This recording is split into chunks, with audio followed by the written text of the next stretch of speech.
Hello दोस्तों, नमस्कार। हमारे जितने भी ईपीएस 95 पेंशन धारक हैं, आप सबका हमारे नए वीडियो में स्वागत है।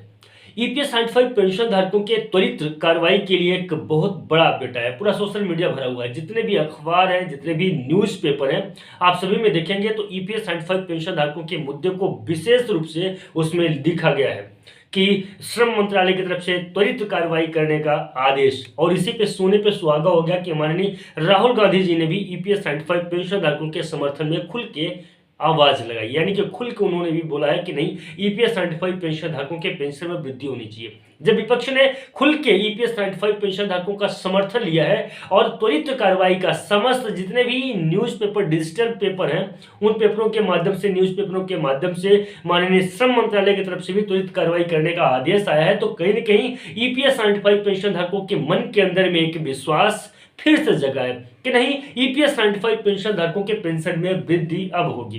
दोस्तों, मैं आपको बता दूं कि ईपीएस 95 पेंशन धारकों का जो मामला है वो आज का नहीं, लगभग 8 सालों से लगातार संघर्ष प्रयास कर रहे हैं कमांडर अशोक रावत जी। कमांडर अशोक रावत जी ने ईपीएस 95 पेंशन धारकों के हर एक पहलू पे विशेष रूप से मैं आपको बता दूं कि ईपीएस 95 पेंशन धारकों के न्यूनतम पेंशन को 7,500 और उसके साथ साथ में डीए यानी कि ईपीएस 95 पेंशन धारकों की हर एक आवाज, हर एक मूवमेंट, हर एक मंत्री, हर एक मिनिस्टर जितने भी हैं, सभी के साथ में जितने भी सांसद हैं, शीतकालीन सत्र हो चाहे कोई भी सत्र हो, संसदीय सत्र में ईपीएस 95 पेंशन धारकों के मुद्दे को लेके सदन तक उनको पहुंचा के माननीय जितने भी सांसदगण हैं सभी को एक मंत्र मंच पे लेके आने की पूरी कोशिश कर रहे थे। और आज उनकी इस कोशिश को, इस खबर के आने के बाद में जितने भी पेंशनर्स हैं सभी ने समझ लिया है कि नहीं, ईपीएस 95 पेंशन धारकों के लिए कमांडर साहब ने काम किया है। और जो उन्होंने वादा किया था कि ईपीएस 95 पेंशन धारकों के पेंशन वृद्धि के मुद्दे को वो पूर्ण कराएंगे,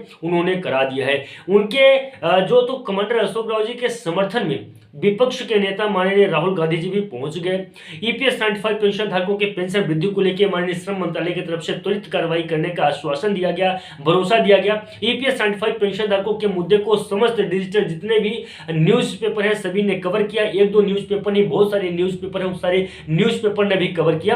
तो अब ये लग रहा है कि 8 सालों से लगातार जो प्रयास किया जा रहा है ईपीएस 95 पेंशन धारकों का, वो संघर्ष जो तो कहीं न कहीं वो सपना साकार होता हुआ दिखाई दे रहा है।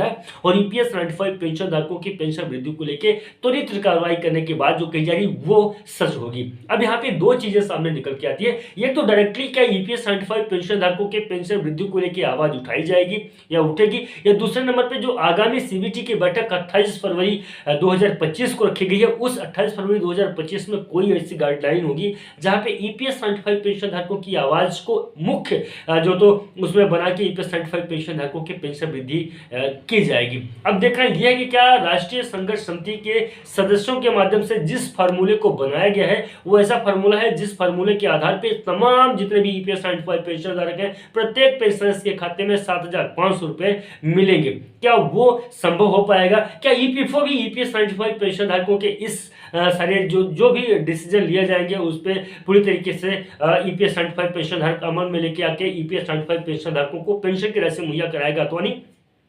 तो बहुत सारी चीजें, क्या किसी भी प्रकार का बिल अभी तक इस पे बना है कि नहीं बना है, ये बहुत सारी चीजें। लेकिन एक बात को देखा जाए, राष्ट्रीय संघर्ष समिति के माननीय जो कानून मंत्री जी हैं और ईपीएस 95 पेंशन धारकों के द्वारा जिस प्रकार से उन्होंने फार्मूले को बनाया था, जो तो जिस प्रकार से उन्होंने बात किया था आगे चल के, जो तो जिस मतलब कि जो आगे जो तो राष्ट्रीय संघर्ष समिति की टीम के द्वारा जो काम को किया गया है, क्या वो सारे काम ईपीएस 95 पेंशन धारकों के पेंशन वृद्धि को लेकर त्वरित जो तो किए जाएंगे अथवा नहीं किए जाएंगे? इसमें छोटा सा मैं आपको बता दूं कि इस प्रकार के बहुत सारे प्रश्न आए थे। तो देखिए, कमांडर अशोक राव जी ने पहले ही माननीय श्रम मंत्रालय में मिलकर उनको समस्त कागज पेपर, और जब त्रिपक्षीय बैठक हुई, द्विपक्षीय बैठक हुई, सारे बैठकों में भी तो कमांडर साहब ने ईपीएस 95 पेंशन धारकों को पेंशन की राशि किस प्रकार से मुहैया कराई जा सकती है, उनको कितना पेंशन की राशि मुहैया कराई जा सकती है, किस प्रकार से उनको उनके खाते तक पैसा पहुंचाया जा सकता है, कितना बजट होना चाहिए, कितना पैसा होना चाहिए, सारी चीजों पे डिस्कशन ऑलरेडी किया जा चुका है। बस ये है कि अगर किसी भी प्रकार का बिल बनता है, बिल को अमल में लेके आए और ईपीएस 95 पेंशन धारकों को पेंशन की राशि मुहैया कराएं। सीधा सीधा जो बात समझ में आ रही है। तो फिलहाल दोस्तों आगे चल के देखते हैं कि इसमें किस प्रकार की अड़चनें और सामने आती हैं और ईपीएस 95 पेंशन धारकों के पेंशन वृद्धि में अभी और कितना समय लग सकता है। फिलहाल आज के लिए बस इतना ही था। मिलते हैं नए वीडियो और अपडेट में, तब तक के लिए नमस्कार, जय हिंद। जय भारत।